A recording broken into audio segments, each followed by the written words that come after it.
C'est un virage important dans son parcours professionnel. À 22 ans, Lionel vient de quitter le bâtiment pour se lancer dans le transport.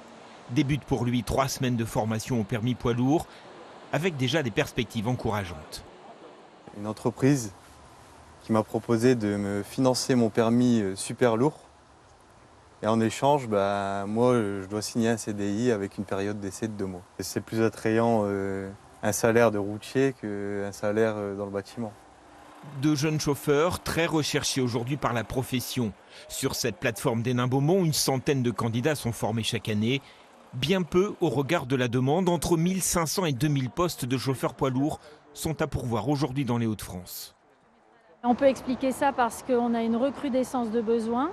On a eu la période Covid qui explique aussi qu'il y a peut-être eu un ralentissement. Et on a des entreprises là, qui recherchent énormément, ils anticipent. Il y a la gestion prévisionnelle aussi pour les départs en retraite. Et oui, on a beaucoup de besoins. Une pénurie de chauffeurs, pas pour toutes les entreprises. Ce transporteur de Méricourt ne connaît pas la crise.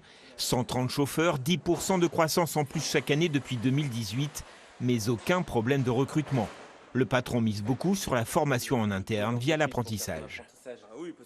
Nous, chaque année, on forme en partenariat avec Pôle emploi et la région entre 20 et 30 conducteurs routiers qui n'ont pas les permis à la base et qu'on amène de A à Z au métier de conducteur routier. On s'engage dès le départ de la formation à ce qu'il y ait un CDI à la clé. Mais la profession le reconnaît aussi, elle va devoir travailler sur son image, rendre le métier plus attractif. Sur 1 millier de chauffeurs formés chaque année dans la région, à peine la moitié travailleront durablement dans une entreprise.